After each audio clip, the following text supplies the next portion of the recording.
마음문을 열고 주님을 모시고 살기를 사모하는 하나님 가족 여러분, 하늘문이 열리고 영안도 열리고 축복의 문이 열림으로 영혼은 줄고 마음은 평안, 육체는 건강, 삶에는 지혜가 충만하시기를 간절히 간구합니다. 아멘. 네, 지금부터 136년 전 대한민국은 구원의 문이 닫혀 있었습니다.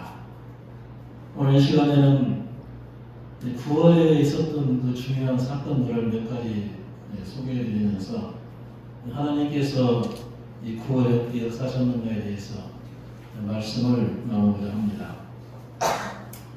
지금부터 155년 전 우리나라에 아직 구원의 문이 닫혀 있을 때에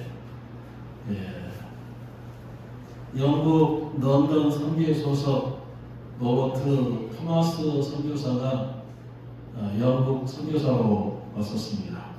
영국 선교사로 임명을 받고 어떻게 한번 한국을 가고 싶다는 마음이 열망이 있어서 1865년 9월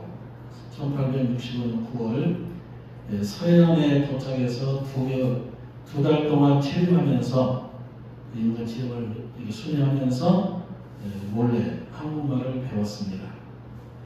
그리고 다시 중국으로 넘어가서 1866년 8월 달에 미국 국적의 상선 제너럴 서머를 통역으로 승선해가지고 대동강경으로 올라와서 복음을 전하고자 했습니다. 그러나 우리 한국 정부에서는 강력히 나가서 1866년 9월 4일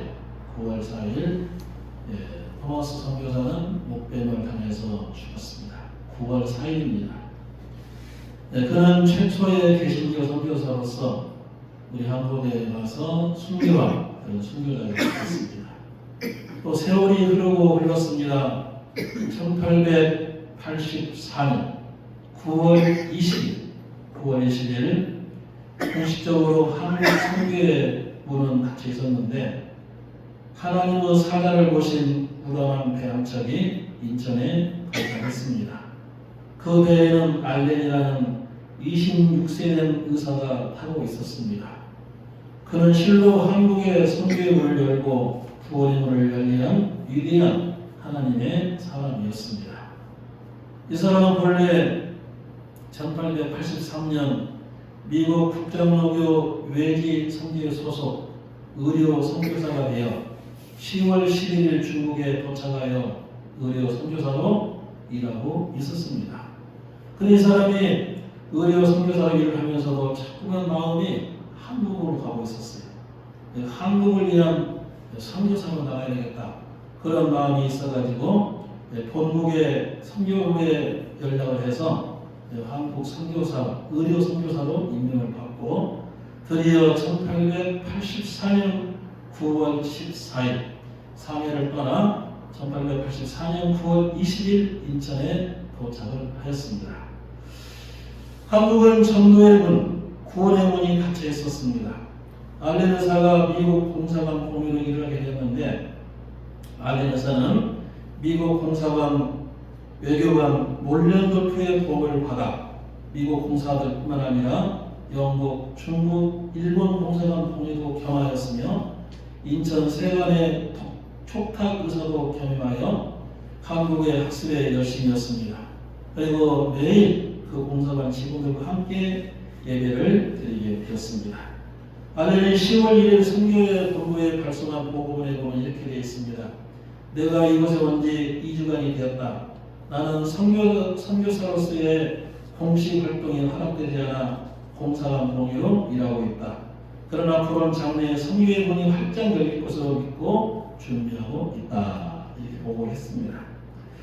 알렌 선교사는 의료 사업에 종사하면서 가능한 대로 속히 복음 전달의 기회를 얻고자 조심스럽게 준비하고 있었습니다. 그런 가운데서 한국에 중요한 사건이 일어났습니다. 1884년 12월 4일 이 갑신정년이라는 개화파의 쿠데타 사건이 일어났습니다. 이 개화파의 주요 인물은 박영효, 왕의 사위입니다. 김옥균, 서광범, 홍영식 등이었는데 이들은 하루빨리 서양 문화를 받아들여 나라를 발전시켜야 한다고 주장을 하였습니다. 그러나 여러분이 아시는 대로 우리나라는 1866년에 이 대원군이 정권을 잡으면서부터 이제 완전히 세국 정책을 써가지고 모든 외국의 문물을 차단했습니다. 근데 이분들은 아니냐 안 된다. 외국 문물을 빨리 받아들여야 된다. 이렇게 해서 최초의 우체국 낙성식이 있던 날 개화파는 쿠데타를 일으켰습니다.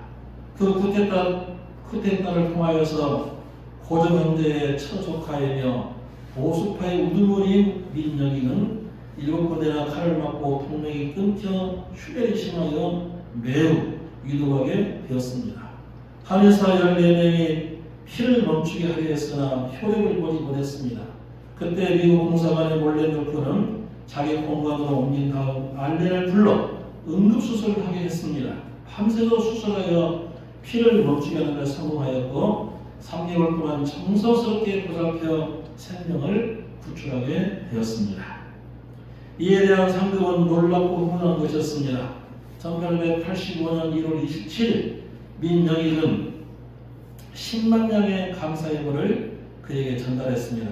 이 10만 냥이 얼마나 되는지 모르겠어요. 제가 확실히 모르겠는데 그걸 아무리 해도 모르겠더라고요. 아무튼 그 당시 10만 냥이라고 하는 그 돈은 상당한 액수라 그래요.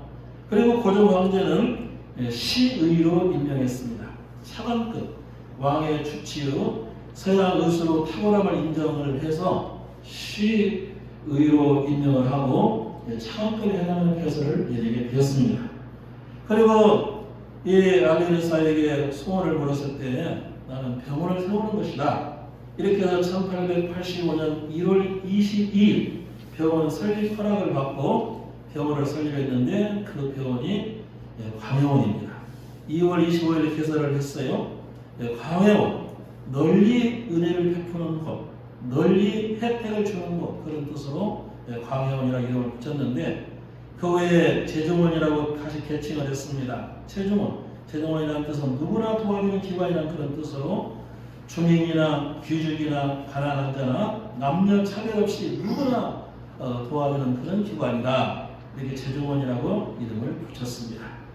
그 외에 여러분이 잘 아시는 대로 미국의 세브란스라는 성도가 있었는데 한국에 병원이 필요하다는 말을 듣고 거금을 헌금을 했어요. 거금을 헌금을 해서 병원을 세우고 그 세브란스 시의 그 이름을 따가지고 세브란스 병원이라 이렇게 하게 되었다 하는 것입니다.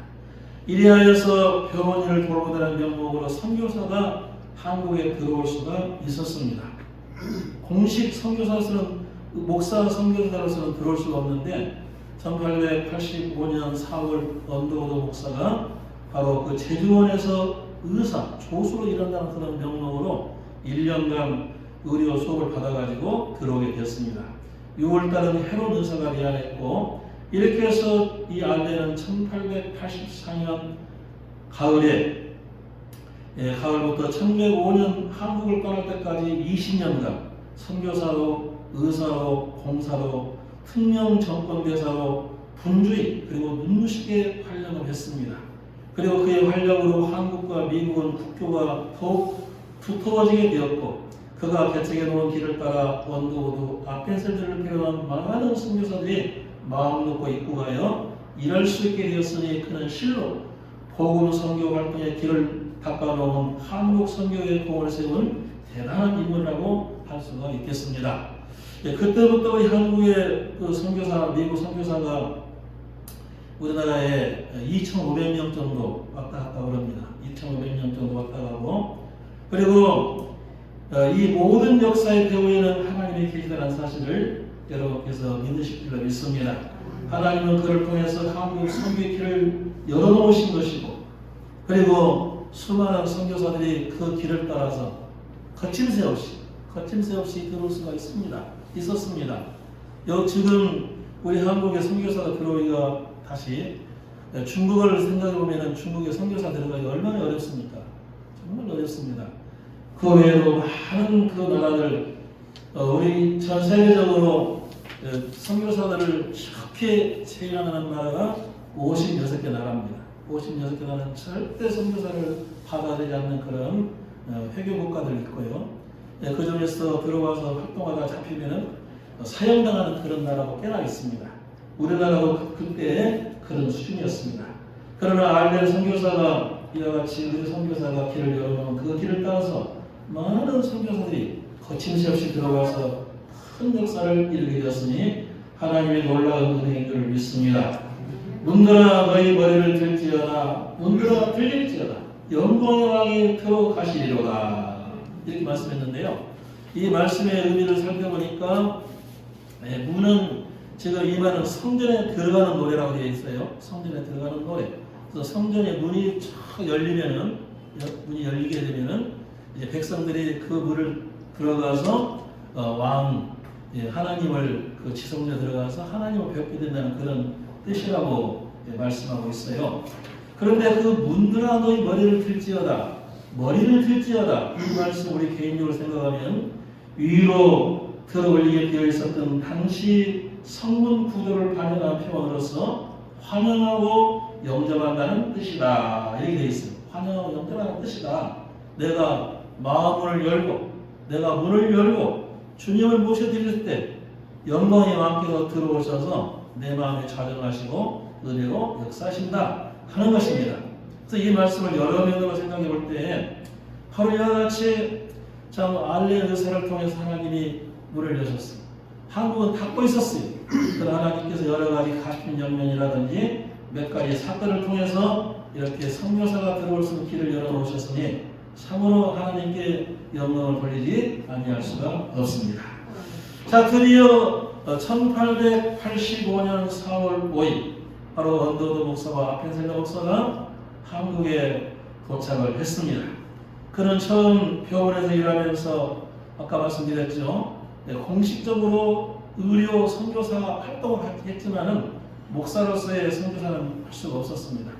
그래서 그가 저 병원에 일하면서 선교사 가족들, 공사관 가족들, 병원 의사 가족들 20여 명이 예배를 드렸습니다. 한국 정부는 기독교를 인정하지 않았으며 복음 전도하는 것을 바라지 않았습니다. 그러는 동안에 한국말을 열심히 배워 대응할 수밖에 되었으며 한국에 온 지 2년 만에 그 춘정이라는 사람에게 세례를 베풀었다고 합니다. 그리고 그 다음에 황해도 솔례교회에서 7명이 세례를 받고 드디어 1887년 9월 27일 한국 최초의 세문안교회가 설립되었다고 합니다. 그때가 9월 27일입니다. 9월 27일. 그래서 그 당시 14명의 신자들이 모여서 예배를 드렸는데 그 뒤에 계속해서 압록강에서 33명이 세례를 받고 또 언더우드 목사는 처음에 제일 먼저 한 것이 학교를 세웠죠. 오늘날 연세대학교 전신 연희 전문학교를 세웠는데 2명으로 시작해가지고 세우고 그리고 병원을 세웠죠. 병원을 세웠어요. 같은 해 병원을 세우고 그리고 2년 뒤에 교회를 세우고 그리고 그는 성경을 번역했으며 1910년 신구약을 완간했으며 한영사전, 영안사전을 발간을 했는데 언더우드는 실로 한국교회 은인이요 한국 민족의 선한 목자 같은 존재였습니다. 그가 56세 세상을 떠날 때까지 31년 동안 한국을 위해서 모든 걸 다 바쳤습니다. 다 바쳤는데요. 그가 마지막에 이제 아파가지고 미국으로 들어갔어요. 미국에 들어갔는데 거기에서 1916년에 세상을 떴습니다. 56세 나이로 세상을 떠서 거기에다가 이제 안장을 했습니다. 안장을 했는데 그분이 내가 죽으면은 나는 한국에 고향과 같다. 고향과 같다. 나를 한국으로 모시도록 해라. 한국 땅에 모시도록 해라. 이렇게 해가지고 1999년에 그의 유언을 따라 한강변 양화진 외국인 묘지 선교사 유역으로 옮겨 안장이 되었습니다. 그래서 거기에는 지금도 선교사 유역에 167개의 묘가 있는데 거기 언더우드 목사님, 언더우드 목사님 부인, 언더우드 목사님 아들, 원학령 등등 거기에 언더우드 목사님 가족들이 잠들어 있다고 그럽니다. 정말 눈시울이 뜨거워지지 않을 수가 없습니다. 자, 이와 같이 우리 한국 땅에 아까 말씀드린 대로 9월달에 되게 큰 역사가 일어서가지고 그 길을 따라서 선교사에 들어오게 됐는데 1885년 4월 5일 미국 북장로교 소속 언더우드 목사가 들어왔고 1889년 10월에 호주 장로교 선교사가 들어왔으며 1892년부터 미국 남장로교 소속 목사들이 들어갔습니다. 그 중에서 호남 선교를 했죠. 이렇게 해서 7명이 전주에 오게 되어가지고 그분들이 바로 전킨 부부, 레이널드 목사 부부, 전킨 목사 부부, 테이트 오빠, 테이트 여동생, 그리고 데이비스 7명이 와가지고 이제 미국 남장로교 그 소속으로 열심히 일을 하게 되었습니다. 그런데 자, 이분들이 한국에 와가지고 한국에 와서 우리 한국에는 뭐 미국 북장로교, 남장로교, 호주 장로교, 캐나다 장로교 이렇게 4장로교가 왔는데 우리 장로교가 한국에는 하나 세워야 된다. 이렇게 해가지고 장로교 선교사 공회를 조직했어요. 장로의 선교사 공회를 조직하고 그리고 장로교 신학교를 세우기로 하고 이렇게 해서 드디어 1901년 9월 20일 조선 예수교 장로회 공회를 결성했습니다. 조선 예수교 장로회 공회, 금방 말씀드린 대로 미국 남장로교, 북장로교, 캐나다 장로교, 호주 장로교, 4장로교 선교사들이 조선 장로교 공회를 결성을 해서 선교사 25명, 장로 3명, 조사 6명 이렇게 해서 여기에서 장로회 공회를 조직하고 한국인 목사를 배출을 위해서 신학교를 세우자 이렇게 해서 신학교를 세웠습니다. 신학교를 세우고 그 신학생들이 이제 졸업할 때쯤에서 1907년 9월 17일 대한예수교 장로회 공모에 선교사 36인, 장로 33인, 찬성형 9인 이렇게 해서 최초로 7명에게 목사 안수를 하는 사실을 여러분께서 장하시기를 하겠습니다. 서경조, 방기창, 한석진, 양정백, 송인서, 길선주, 이계풍 이렇게 7명의 목사들이 안수를 받았어요. 그때가 바로 1907년 9월 17일입니다. 이제 또 세월이 흘러갔습니다. 세월이 흘러가서 이제 대한예수교 장로회 총회를 창립을 만들자. 이렇게 해가지고 1912년 9월 1일 대한예수교 장로회 총회를 창립을 하기로 해서 평양신학교 강단에서 목사 52인, 장로 125인, 선교사 44인, 총 221명이 그 당시 전국교회는 2054교회였으며 교회수는 12만 7,228명이었으며 전국에 7개 노예가 있었습니다. 경축노예, 전라노예, 경상노예, 함령노예, 평릉노예, 평남노예, 황해노예 이렇게 7개 노예를 추측을 해가지고 장로교 총회를 결성했는데 그날이 9월 1일입니다. 제가 지금 9월 등문원이가 말씀드리는 거 다른 건 다 생략을 했는데 제가 쭉 이렇게 역사를 보니까 정말 이 9월 달에 이런 큰 역사가 있었던 사실을 알 수가 있어요. 최초의 선교사, 후만 선교사가 순교하는 말고 9월 4일. 그 다음에 참 우리 한국의 선교의 문을 열게 했던 얼레르사가 올 때는 9월 20일. 9월 20일. 그리고 또 우리 한국에 하나의 장로교를 만들자. 이렇게 해서 조선 예수교 장로회 공회를 결성한 것이 9월 20일. 9월 20일. 또 최초의 목사 안수를 위해서 동로회가 창립된 것이 9월 17일. 그리고 장로회 총회가 9월 1일 이렇게 모여서 총회를 열게 된 사실을 알 수가 있습니다. 금년에 총회가 106회잖아요. 106회인데 사실은 그동안에 4번 못 모였어요. 4번. 1943년, 1944년, 1945년 그 당시에는 일본 놈들이 교회를 다 통하려고 했어요.